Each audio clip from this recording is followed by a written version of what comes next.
Allah yang menggerakkan. Nah, jadi tidak ada manusia yang mampu menghalang. Jadi itu pertama yang harus kita yakini dalam hati. Tadi bisa kita bayangkan, lempengan bergerak dan gunung bersamaan meletus, itulah di antara gambaran terjadi hari kiamat. Rasulullah itu ditanya tentang hari kiamat, bagaimana keadaan tentang hari kiamat.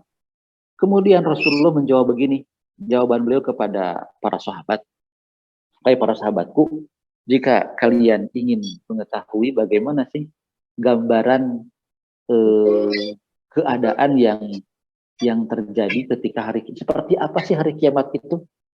Nah, kemudian Rasul menjawab, jika kalian ingin mengetahui hari kiamat itu seperti apa sih kondisinya, maka kata Rasulullah, bacalah surat At-Takwir. Bacalah surat At-Takwir. Ya. Yaitu surat yang ke-81 juz amma. Terdapat di juz 30 juz amma, surat yang ke-81. Bagi yang ingin mengetahui bagaimana gambaran secara garis besar tentang hari kiamat, bacalah ayat ke-81. Nah, dalam Al-Quran banyak disebutkan tentang kata gempa, termasuk salah satunya tadi surah Az-Zalzalah yang sudah dibacakan. Barakallahu fikum wa nafa'ani wa iyyakum dengan ayat wa dzikril hakim. Ayat kedua ataupun ayat lainnya tentang gempa itu adalah terdapat di dalam surah Al-Hajj. Terdapat di dalam surah Al-Hajj. Ayat yang pertama dan kedua membahas tentang gempa. A'udzu billahi minasyaitonir rajim. Ya ayyuhan nasu taqu rabbakum. Di sini Allah Subhanahu wa taala memanggil kita.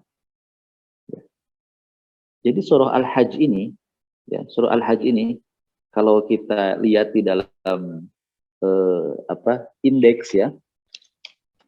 Kita lihat di dalam indeks Al-Qur'an, surah Al-Hajj ini termasuk kategorinya itu yang kategori madaniyah, ya. Surah Al-Hajj ini. Di sini Allah Subhanahu wa taala dalam surah Al-Hajj ayat pertama itu memanggil kita sebagai manusia. Tidak hanya memanggil orang-orang beriman saja. Karena yang disebutkan dalam surah Al-Hajj ayat pertama ini adalah satu informasi berita yang tidak hanya akan dialami oleh orang beriman. Tapi Al-Hajj ayat pertama dan kedua itu sebuah informasi berita berlandaskan wahyu, yang berita itu tentang kejadian yang juga akan dialami oleh orang-orang non-muslim, oleh orang-orang kafir. Maka di sini kata yang dipakai anas, manusia. Kan kita banyak menemukan dalam Al-Quran, ya. Ya ayyuhalladzina amanu, begitu, ya. Nah ini kalau Allah memanggil kita dengan ya ayyuhalladzina amanu, maka berikutnya ada satu ada ayat berikutnya, lafaz ayat berikutnya itu pasti akan memuat tentang sebuah amalan yang harus diamalkan oleh orang beriman. Tapi ketika secara umum, ketika Allah memanggil dengan ya ayuhan nasu, itu ada berikutnya, ada kabar. Ada kabar yang itu tentang sebuah kejadian atau sebuah informasi yang tidak hanya informasi itu atau kejadian itu harus diketahui, akan dialami oleh muslim saja, tapi informasi itu harus diketahui oleh non-muslim juga. Kejadian itu juga akan dialami juga oleh non-muslim. Apakah kejadian itu? Hari kiamat. Maka di dalam surah Al-Hajj ayat pertama yang dipanggil kita semua manusia, muslim ataupun non-muslim. Ya ayuhan nasu taqu rabbakum. Wahai manusia, takutlah kepada Allah Subhanahu wa taala. Takwalah kepada Allah Subhanahu wa taala. Kenapa harus waspada, takut kepada Allah? Allah sambungkan ayatnya. Inna zalzalatasy sya'ah. Karena sesungguhnya zalzalatas sya'ah, nah, gempa yang terjadi pada hari kiamat nanti itu apa? Syai'un azimun. Itu sesuatu kejadian, satu kejadian yang sangat dahsyat sekali. Ya. Satu kejadian yang sangat dahsyat sekali, sangat besar sekali. Wahai manusia muslim ataupun non muslim, bertakwalah kepada Allah. Berarti di sini makna takwa kan sangat luas sekali. Kalau kepada orang-orang beriman maknanya bertakwa kepada Allah, itu artinya tingkatkan ibadah kepada Allah Subhanahu wa taala. Kalau perintah takwa kepada yang belum beriman kepada Allah, maka artinya berimanlah kepada Allah Subhanahu wa taala, ya. Rabb di sini yang digunakan adalah kata Rabb. Berimanlah kepada yang muslim, tingkatkanlah ibadah kepada yang telah menciptakan kita. Tingkatkanlah ibadah kepada yang telah memberikan kepada kita rezeki. Tingkatkanlah ibadah kepada yang mengatur alam semesta ini. Demikian pula kepada non-muslim. Berimanlah kepada zat yang telah menciptakan kalian. Ya, mengatur kalian, memberikan rezeki kepada kalian. Karena sesungguhnya gempa yang terjadi, goncangan yang terjadi pada hari kiamat, syai'un azim. Bapak Ibu sekalian bisa kita saksikan. Gambaran dari dahsyatnya hari kiamat kita lihat di ayat kedua surah Al-Hajj. Yang pertama, yauma tarawunaha tazhalu kullu murdi'atin amma arda'at. Ini yang pertama. Gambaran dasarnya hari kiamat. Yang namanya seorang ibu pasti sayang sekali kepada anaknya. Dan di antara gambaran sayangnya seorang ibu terlihat ketika ibu itu sedang menyusui anak. Ya. Kadang banyak ditemukan ibu yang sedang menyusui anaknya sambil dipelus-elus bayinya itu, ya. Sambil diajak bicara bayinya itu, sambil dipuji, disanjung bayinya itu. Kemudian terlihat ada dekapan-dekapan sayang dari ibu kepada anaknya, ya, ingin dekat antara ibu dengan anaknya. Itu gambaran seorang ibu ketika sedang menyusui anaknya. Di antara gambaran seperti itu. Artinya ingin terus dekatan, ingin terus bersatu antara dia ibu dengan anak. Tapi pada hari kiamat digambarkan dalam surah Al-Hajj ayat yang kedua tadi, seorang ibu yang sedang menyusui itu akan tiba-tiba melepaskan anaknya dari pangkuannya dan akan ditinggalkan. Ya. Kenapa? Saking kagetnya menyaksikan dahsyatnya kiamat. Bukan melihat hari kiamat dari berita, bukan melihat gempa, bukan. Tapi merasakan sendiri gempa itu. Berbeda dengan saat ini kita melihat gempa di daerah mana, di Cianjur, di mana kita lihat lewat berita di televisi, lewat YouTube dan lain-lain. Oh begitu ya gempanya. Kita melihat kadang nggak merasakan. Melihat gempa itu kita habis sambil makan, habis sambil ngobrol, ya. Karena melihat gempanya terjadi di tempat lain. Tapi kalau nanti gempanya itu menyeluruh, ya, universal, seluruh dunia.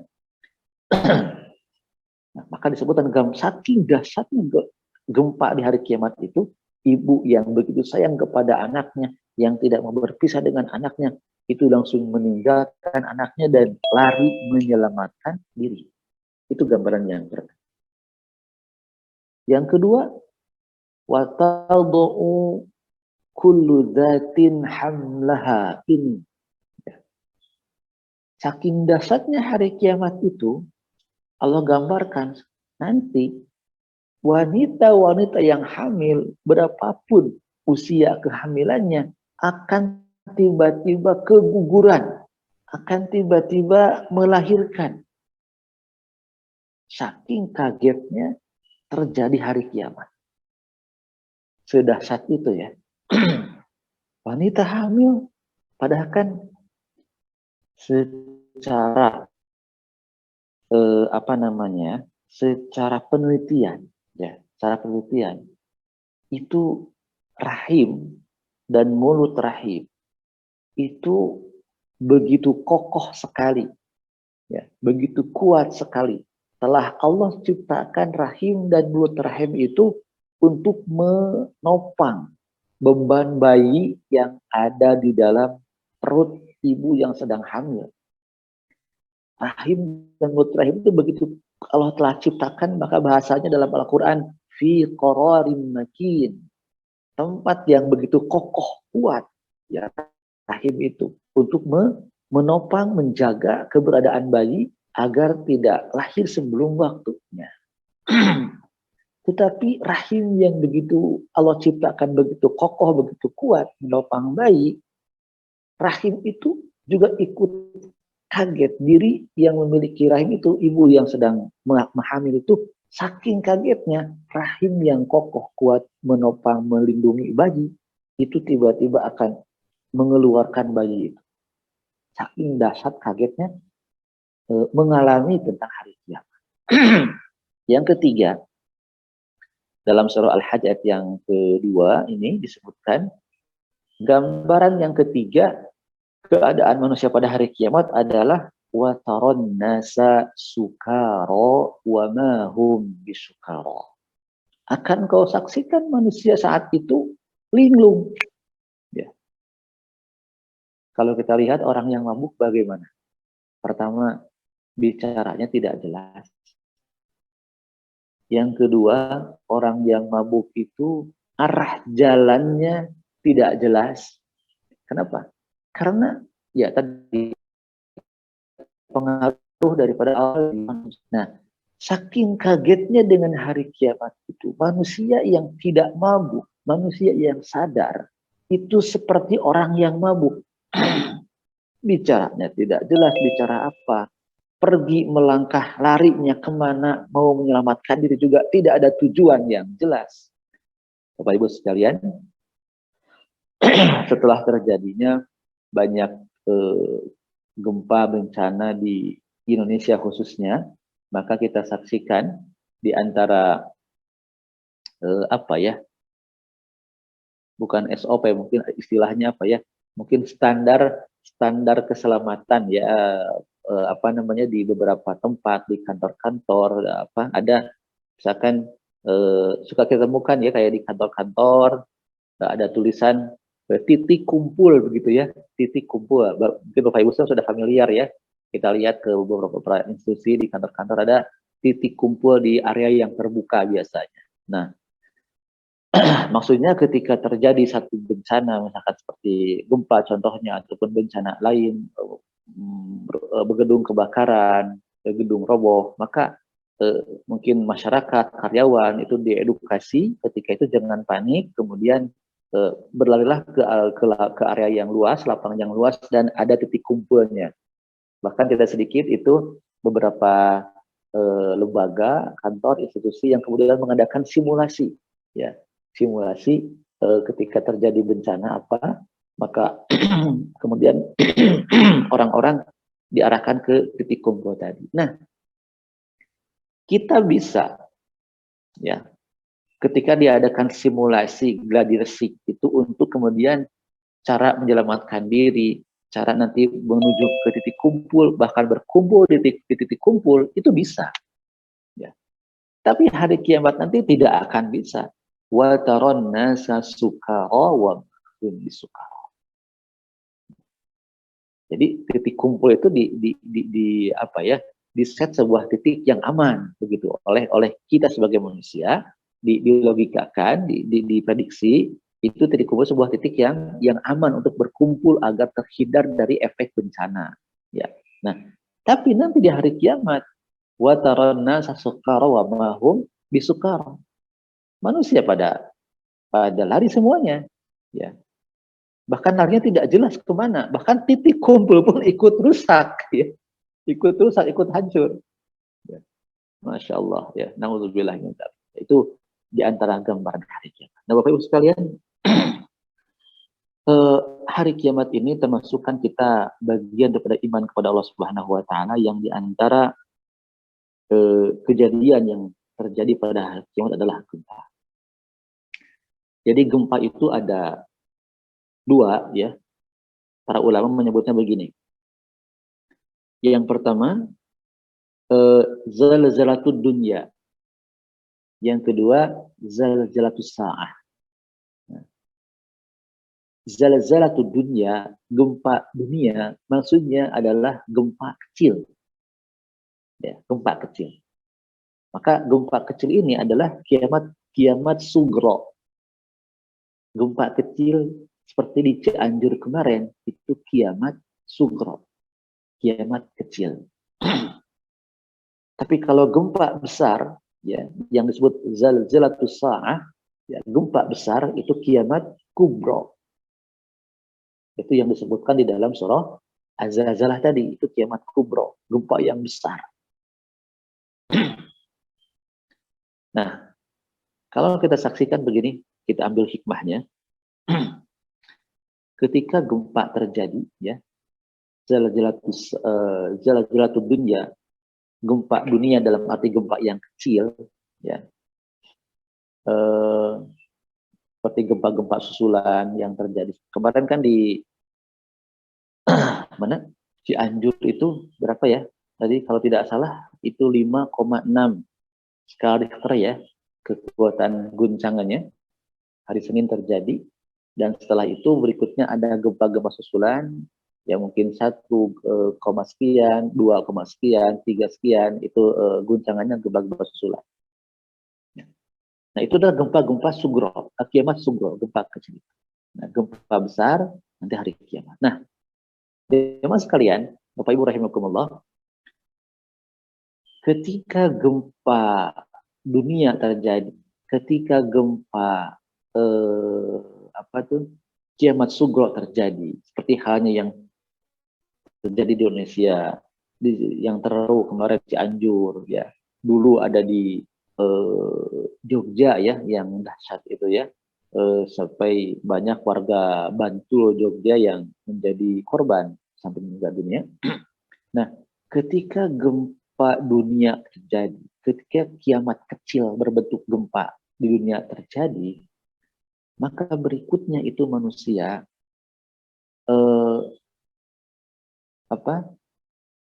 pasti melakukan islah, perbaikan.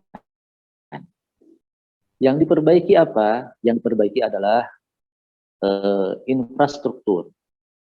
Yang diperbaiki adalah bangunan-bangunan. Yang diperbaiki adalah sarana-sarana publik. Ada jalan yang rusak, ada jembatan yang terputus, rumah-rumah yang roboh, gedung-gedung yang hancur. Itu semua diperbaiki kembali. Nah, tetapi kalau gempa akhirat itu bukan lagi fokusnya memperbaiki sarana dan prasarana. Bukan lagi fokusnya yang terpikir bagaimana memperbaiki infrastruktur bangunan, fokusnya manusia. Tapi ketika gempa terjadi, fokus pikiran manusia adalah ini saya akan dihisab, apakah saya termasuk yang selamat, apakah cepat terjadi setelah gempa kiamat sugro, gempa kecil di dunia. Fokusnya pikiran manusia adalah bagaimana memperbaiki bangunan infrastruktur yang sudah rusak.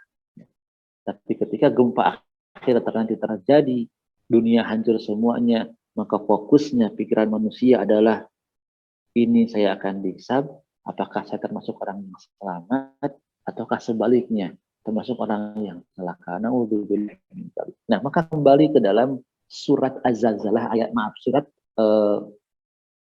Al-Hajj ayat yang pertama tadi. Ya ayuhan nasu ittaqu rabbakum. Wahai manusia, bertakwalah, berhati-hatilah terhadap Allah Subhanahu wa taala. Bertakwalah kepada Allah Subhanahu wa taala. Maksudnya tadi, jauh-jauh hari sebelum gempa terjadi, baik gempa kecil ataupun gempa besar dahsyat di akhirat nanti, saat ini kita menyiapkan diri untuk menghadapi gempa itu dengan amal ibadah kepada Allah Subhanahu wa taala. Itu sebenarnya poin pentingnya. Karena gempa itu pasti akan terjadi. Baik gempa-gempa yang kecil ataupun gempa-gempa yang besar. Di sisi lain juga terjadinya gempa-gempa yang kecil ataupun kiamat sughra ini merupakan salah satu tanda hari kiamat. Ya. Ada hadis menyebutkan bahwa di antara inna min asfis sa'ah kasratuz zalajil. Di antara tanda-tanda akan terjadinya hari kiamat adalah kasratuz zalajil. Terjadinya banyak gempa. Jadi kita harus waspada di sini. Ya, harus waspada. Apapun bencananya, musibahnya, apakah banjir, apakah longsor, apakah termasuk gempa, angin puting beliung, maka ketika itu terjadi, maka kita harus kembali menuju Allah Subhanahu wa taala. Ya. Artinya memperbanyak ibadah kepada Allah Subhanahu wa taala. Ada saya sekarang saya di Bandung, ya, jauh dari pusat gempa yang ada di Cianjur kemarin. Ya, saya jauh dari pusat gempa. Selama ini kan pusat gempa ada di Laut Selatan, ya. Mungkin Banjar, Pangandaran, Banjar, Cilacap, Ciamis, Tasik sering kena dampaknya Garut. Kita ada jauh di Bandung. Bandung di tengah-tengah letak geografis. Saat ini memang kita di Bandung tidak pernah dan na'udzubillah merasakan efek gempa yang terjadi di kota-kota sekitar Jawa Barat. Walau demikian, kita tidak boleh merasa aman karena kita ada secara geografis ada di kota Bandung yang jauh dari titik gempa. Ya. Karena ketika Allah berkehendak, puncak gunung pun yang tinggi di sana bisa terjadi banjir.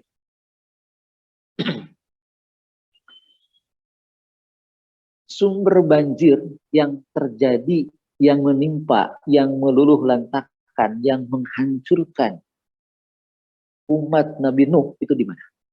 Itu di hutan, di ketinggian, ya, di puncak gunung. Saya teringat dengan cerita ketika saya dulu di pesantren. Jadi dulu pesantren saya itu ada di ketinggian, ya, ada di lereng bukit. Waktu itu pesantren saya kedatangan tamu, beberapa ustadz dari beberapa tamu ini bilang begini kepada kiai pimpinan pesantren.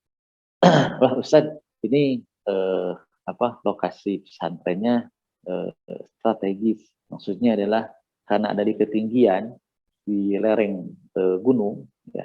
Jadi kata Pak tamu ini aman dari banjir katanya. Lalu Pak Kiai mengatakan begini,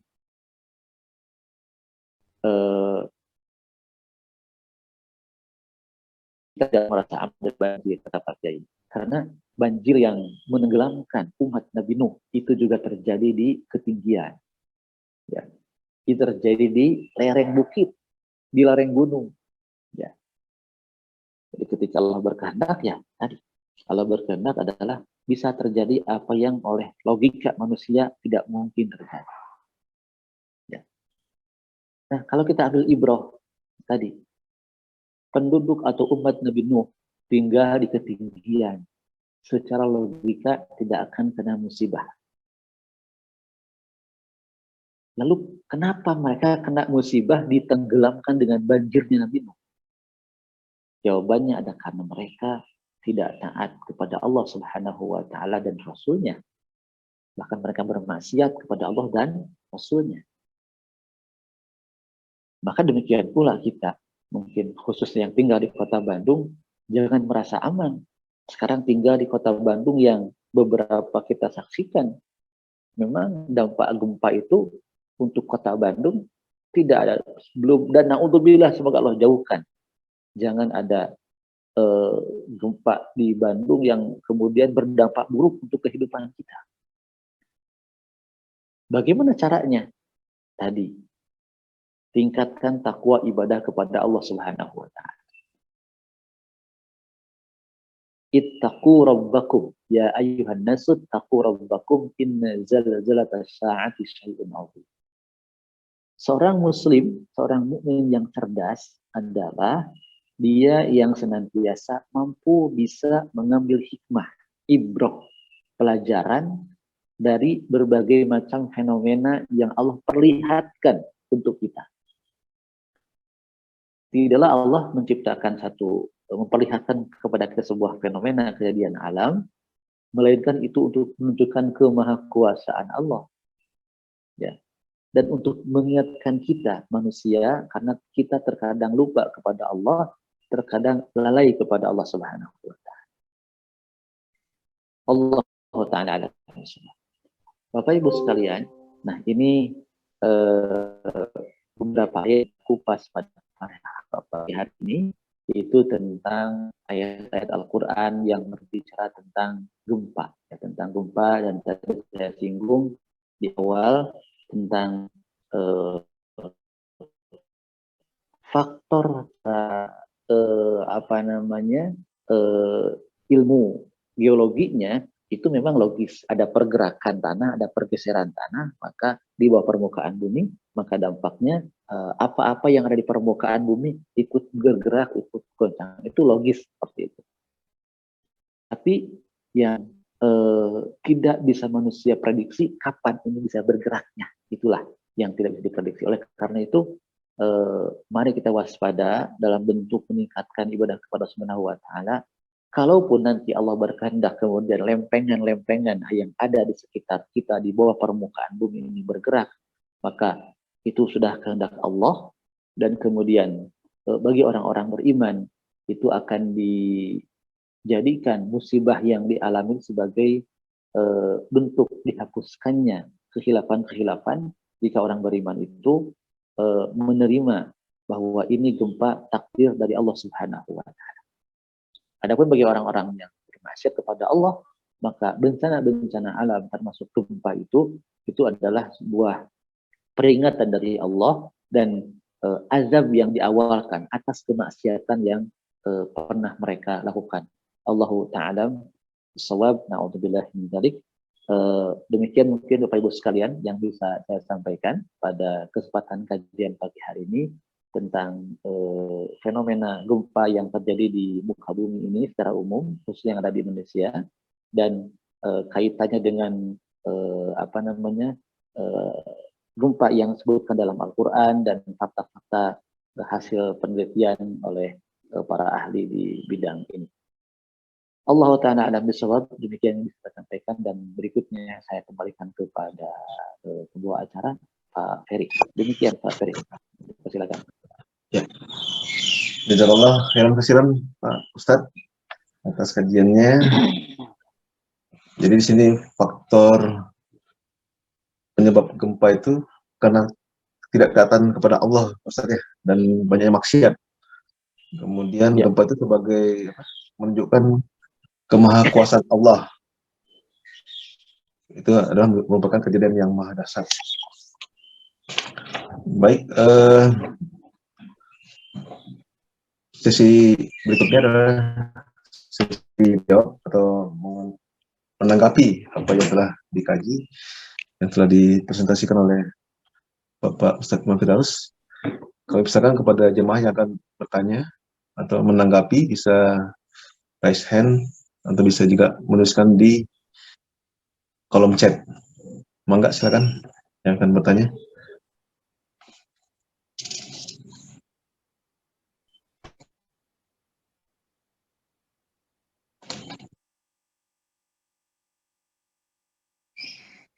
Oh iya, Pak Ustadz, kalau belum ada bertanya, mungkin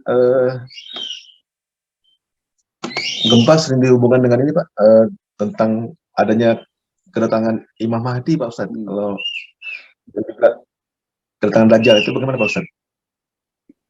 Ya, baik. gempa sering dihubungkan dengan kedatangan Imam Mahdi Mahdi. Nah, dan Dajjal. Dan Dajjal. Pertama, dalam pembahasan akidah tentang asratus sa'ah, tentang tanda-tanda hari kiamat, pertama tadi gempa adalah bagian dari tanda-tanda hari kiamat. Yang kedua, kedatangan kemunculan Imam Mahdi juga demikian. Itu bagian daripada tanda hari kiamat, dan demikian juga datangnya Dajjal, bagian daripada tanda-tanda besar ya. Dajjal itu adalah munculnya Dajjal, bagian daripada alamatul kubro, tanda-tanda, karena hari kiamat itu tandanya terbagi dua, ada yang besar dan yang kecil. Nah, Dajjal dan Imam Mahdi adalah termasuk yang tanda yang besar.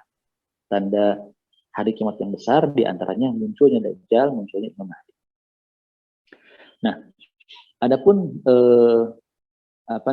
ketika gempa dikaitkan dengan akan turun Imam Mahdi, Allahu a'lam bishawab, saya belum mengetahui akan hal tersebut. Dan memang di dalam hadis yang menyebutkan tentang tanda-tanda hari kiamat itu hadisnya memang sahih, hadisnya betul. Cuma memang tanda-tanda hari kiamat, baik yang khususnya yang kecil, itu secara urutannya akan ini dulu, itu nggak disebutkan urutannya. Urutannya nggak disebutkan. Dalam hadis, dalam Islam, tanda hari kiamat itu nggak disebutkan urutannya. Rasulullah menyebutkan begini, di antara tanda hari kiamat, ketika contohnya ya, khamr sudah merajalela, minuman keras sudah merajalela. Ini di antara perzinahan dan khamr sudah merajalela. Ini di antara tanda hari kiamat. Ya.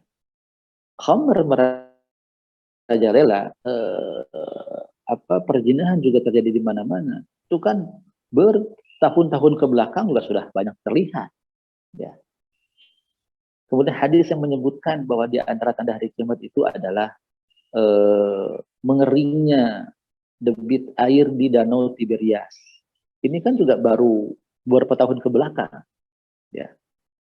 Kemudian mengeringnya debit air di Sungai Efrat. Itu di antara tanda hari kiamat. Kemudian juga ketika pohon-pohon kurma di kota Madinah sudah mulai sedikit hasil daripada kurmanya, itu pun juga bagian daripada tanda-tanda hari kiamat. Dan itu sekarang di Madinah sudah mulai terjadi. Ya. 5 tahun ke belakang, menurut informasi dari para pedagang kurma di Madinah, petani kurma di Madinah, itu sudah mulai berkurang hasil kurma mereka itu ya, dibandingkan tahun-tahun sebelum. Nah, ini di antara tanda-tanda hari kiamat. Nah, dalam Al-Qur'an, dalam Islam, tanda-tanda hari kiamat itu dalam hadis khususnya itu nggak disebutkan urutannya harus apa dulu. Nah, tapi ketika itu terjadi, maka para ulama mengingatkan, oh ini adalah apa yang pernah Rasulullah wasiatkan, sampaikan, bahwa kejadian ini adalah di antara tanda hari kiamat. Nah, gempa sendiri itu kan sering terjadi. Ya, berapa tahun ke belakang, belasan tahun ke belakang, puluhan tahun ke belakang, ratusan tahun ke belakang, itu gempa sering terjadi. Bahkan gempa yang terjadi di Cianjur hari Senin kemarin, tahun 2022, ternyata di Cianjur itu berdasarkan beberapa manuskrip lama, ya, arsip-arsip lama, itu Cianjur itu pernah terjadi gempa pada abad ke-18. Ya. Abad ke-18 di Cianjur itu pernah terjadi gempa yang dahsyat juga. Ya. Nanti silakan bisa di searching ya, di googling di internet, gempa di Cianjur abad ke-18 nanti zaman Belanda. Zaman penjajahan Belanda. Nah, artinya sekarang kalau kita lihat abad ke-18, kita mundur 3 abad ke belakang, gempa terjadi di Indonesia khususnya, kalau dikaitkan dengan kemunculan Imam Mahdi, itu sangat sangat jauh sekali jaraknya begitu, ya, sangat jauh sekali jaraknya. Nah, artinya memang di sini saya pribadi saya belum mengetahui kalau ada satu keterangan eh, terjadinya gempa ini dikaitkan dengan akan segera datangnya Imam Mahdi. Allah Ta'ala alam, saya belum mengetahui. Cuma apapun secara umum, apapun tanda-tanda kiamat itu terlihat oleh kita, dialami oleh kita, itu yang pertama hendaklah itu menjadi langkah untuk poin untuk meningkatkan iman kepada Allah. Oh, ternyata yang Rasul sabdakan itu benar. Sekarang sudah terlihat tanda contoh tadi buah kurma di Madinah sudah mulai berkurang ketika panen. Oh, ternyata betul yang Rasul sabdakan sekarang debit air di Danau Tiberias di Sungai Tigris sudah mulai sedikit menurun. Oh, yang betul kiamat itu akan terjadi. Nah, paling sikap kita seperti itu sebagai muslim. Ketika menyaksikan dengan mata kepala sendiri, mengalami sendiri apa yang Rasul sabdakan tentang tanda hari kiamat terjadi, itu adalah semakin meningkatkan iman kita kepada Allah dan semakin yakin hari kiamat itu akan terjadi, dan berikutnya kita tingkatkan amal ibadah kita kepada Allah Subhanahu wa taala. Allah taala alam bisawab. Demikian Pak Ferry. Ya. Jazakallah khairan katsiran, Pak Ustaz. Jawabannya. Ya, mungkin baik, mungkin masih ada yang akan bertanya, bisa langsung raise hand atau langsung bertanya melalui chat.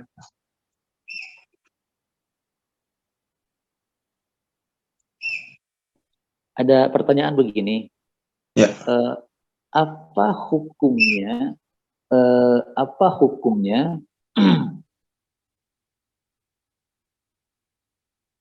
baik Bu,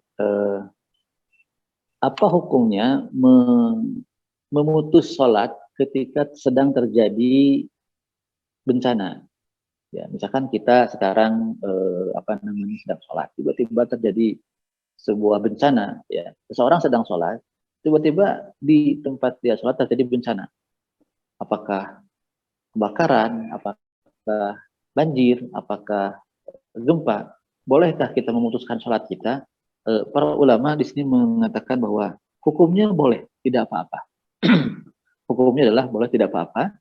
Dan kemudian nanti ketika dalam sudah kondisi tenang, maka kemudian baru melanjutkan ataupun mengulangi sholat yang tadi dibatalkan. Nah, ini sangat mungkin terjadi ya, karena bukan sangat mungkin terjadi, bahkan sering terjadi, bahkan saya juga pernah mengalami ya, pernah melihat, jadi melihat di YouTube ada video-videonya orang sedang sholat berjamaah, kemudian di sebuah masjid ada videonya, ada kamera rekaman CCTV, terjadi gempa jemaah sebagian dari yang lari keluar, itu tidak apa-apa, memutuskan sholat tidak apa-apa ketika terjadi bencana seperti itu. Ataupun saya juga pernah mengalami dulu tahun 2000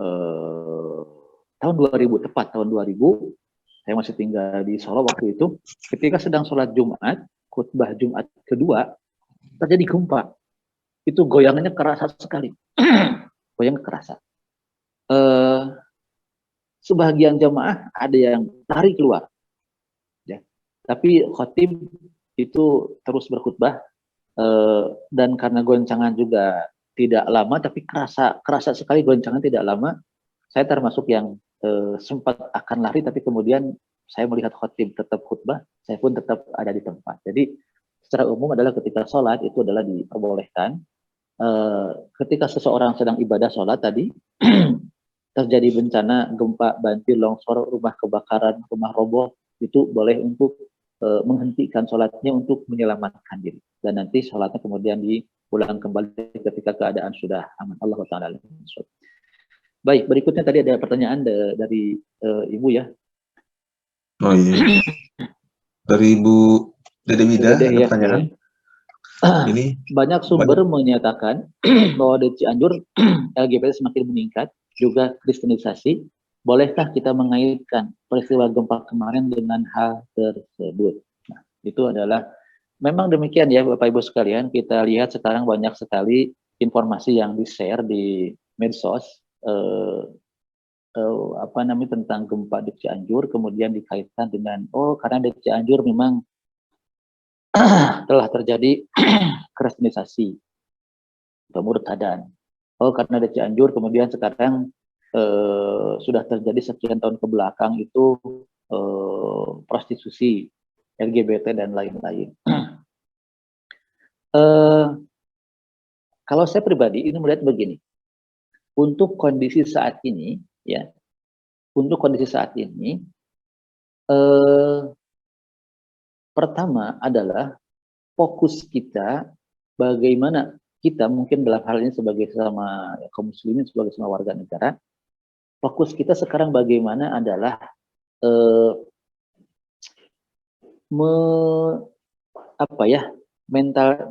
membangkitkan kembali semangat menghibur korban-korban dari musibah gempa yang di Cianjur itu. Ya. Jadi menghibur, menyentuh dulu. Jadi yang disentuh dulu, dihibur dulu, ya, dengan cara mungkin dikasih bantuan-bantuan, ya, bantuan-bantuan berbentuk apapun yang mereka perlukan, berbentuk materi khususnya. Karena bantuan itu ada dua sebetulnya. Satu, bantuan berbentuk materi. Yang kedua, yang tidak kalah penting dan yang utama sebenarnya, bantuan nasihat-nasihat berbentuk untuk menyentuh ruh, menyentuh hati. Yang berikutnya nanti diajak untuk merenung. Ya. Jadi bantuan, nasihat-nasihat perlu disampaikan yang berbentuk tausiah ruhaniyah untuk menyentuh hati. Kemudian diajak berpikir, ini gempa ini ada sebabnya, ini adalah kehendak Allah, tapi ada penyebabnya. Ini yang kemudian nanti, dan itu perlu waktu. Ya. Nah, jadi yang dibutuhkan, paling dibutuhkan saat ini oleh masyarakat yang terkena dampak gempa dimanapun, salah satunya sekarang di Cianjur, ataupun korban musibah apapun, yang paling dibutuhkan pertama adalah bantuan-bantuan pendekatan secara materi. Itu yang lebih dibutuhkan saat ini. Ya, tapi yang tidak boleh luput juga adalah bantuan-bantuan nasihat-nasihat yang berbentuk tausiah ruhani, itu yang juga penting. Itu juga penting. Untuk merubah mindset, untuk merubah cara berpikir agar kembali kepada Allah Subhanahu wa taala. Itu yang paling penting. Nah, adapun kita sekarang yang mungkin di grup-grup medsos banyak dapat share-share, di puncak di Cianjur terjadi LGBT, kristenisasi dan lain-lain. Itu info itu boleh kita artinya tidak bisa menolak informasi itu, ya. Tapi untuk saat ini mungkin itu konsumsi kita saja. Ya.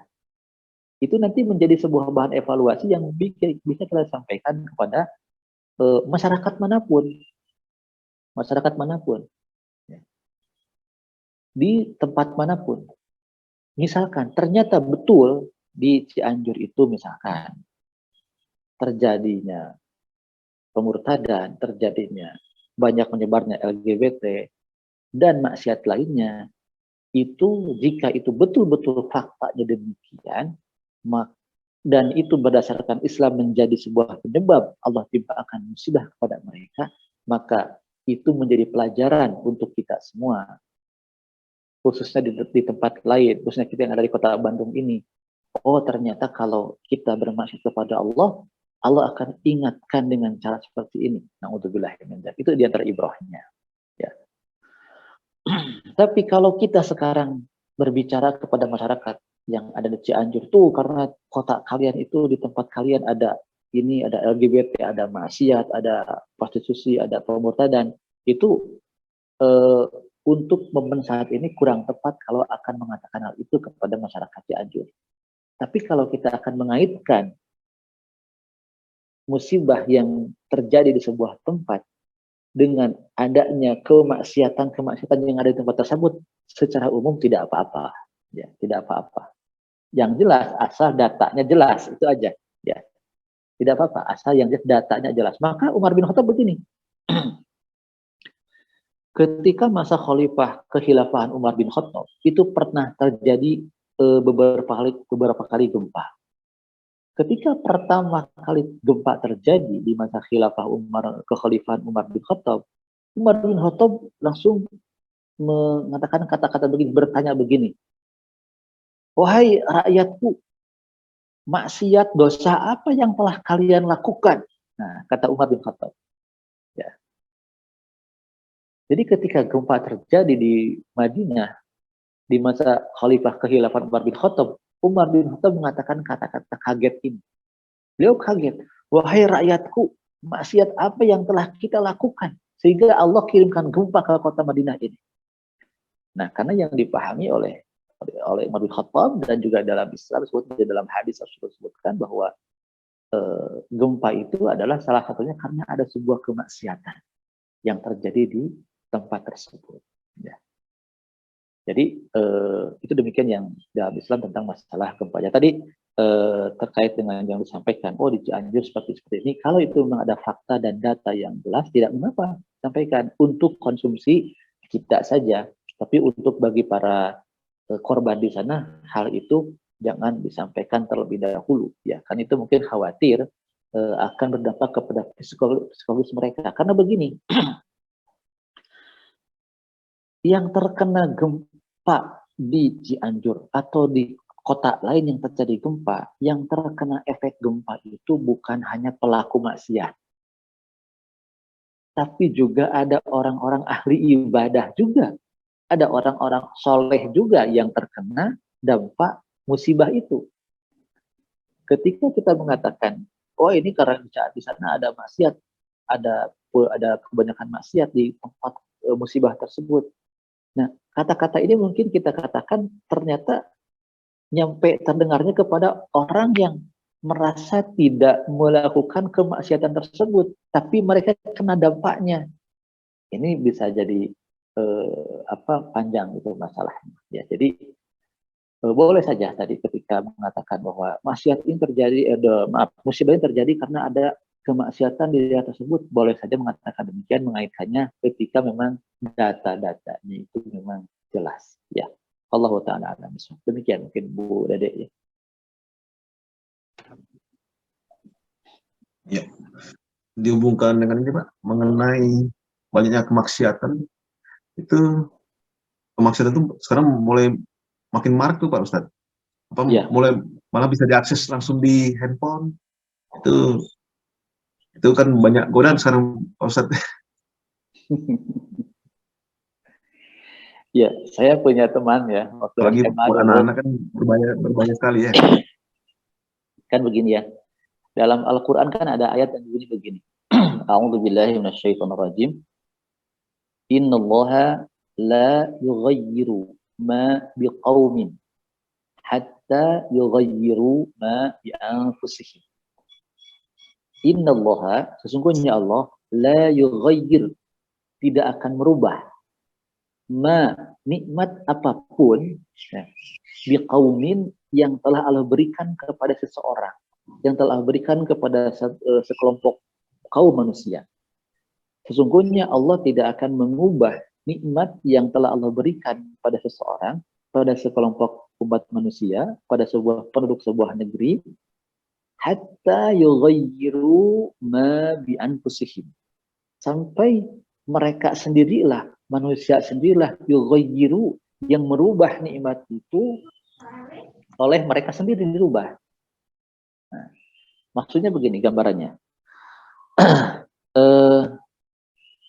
Waktu SMA dulu saya punya teman sekelas. Saat itu termasuk yang wah gitu ya. Tahun 94 itu sekitar, dia termasuk orang yang kalau ke sekolah bawa motor. Ya, bawa motor. Lagi zaman-zamannya motor RE King. Zaman-zamannya motor GL Pro. Wah. Saat itu kan itu naik RE King itu kan gagah gitu ya. Nah, tapi kemudian teman saya ini termasuk orang yang ya gonta-ganti perempuan. Gitu, gonta-ganti pacar. Teman saya bilang begini ke saya. Wah, bilang di kesehatan, kalau punya motor, ya, itu jangan dipakai maksiat, katanya gitu. Kenapa saya tanya kenapa? Saya tuh aneh katanya. Ini motor saya ini baru seminggu katanya, tapi sering mogok katanya. Jadi dia punya motor baru RX King ya, asalnya GL Pro, jadi GL Pro ganti ke RX King. Ini motor saya ini baru seminggu, Tapi kenapa saya aneh? Sering mogok di jalan katanya gitu. Sering mogok di jalan. Nah, dia kemudian mengevaluasi diri sendiri teman saya ini. Wah, karena tadi dia orang yang suka banyak gonta-ganti cewek gitu ya, gonta-ganti pacar gitu. Nah, dia merasa itu adalah perbuatan dosa, bermaksiat gitu. Dan saya tidak tahu maksiat apa yang lebih dahsyat yang dia lakukan, yang lebih mengerikan yang dilakukan. Cuma dia katakan begitu kepada saya. Jadi dia menyimpulkan bahwa sering mogoknya motor dia, rusaknya motor dia, padahal motornya baru, itu adalah karena dia banyak berbuat maksiat dengan cara gonta-ganti pasangan, gonta-ganti pacar. Tapi masih secara umum begitu dalam Al-Quran disebutkan. Allah berikan nikmat kepada kita semuanya, dan itu oleh Allah tidak akan dirubah. Ya. Jadi Allah berikan misalkan begini, Allah berikan kesehatan pada manusia. Allah berikan kesehatan, nikmat kesehatan. Nah, kesehatan itu oleh manusia dipakai apa? Apakah dipakai ibadah ataukah dipakai maksiat? Gitu. Allah berikan kepada manusia rezeki berbentuk uang misalkan, berbentuk uang. Uang itu oleh manusia dipakai apa? Dipakai ibadah atau dipakai maksiat? Nah, begitu. Jadi innallaha la yughayyiru ma biqaumin hatta yughayyiru ma bi anfusihim. Dan apapun bentuk rezeki, rumah, kendaraan, apapun yang Allah berikan kepada kita, oleh Allah itu tidak akan dirubah. Allah tetap beri. Manusia yang menerima nikmat itulah yang akan menggunakannya untuk apa. Demikian ya. Allah Ta'ala alam. Demikian Pak Ferry. Jadi kita harus meningkatkan ketaatan kepada Allah, Pak Ustaz, ya. Menaati segala perintahnya, menjauhi segala larangannya, dan menjauhi segala maksiat, Pak Ustaz, ya. Iya, betul. Ya. Baik, mungkin masih ada lagi yang akan bertanya atau yang akan menanggapi?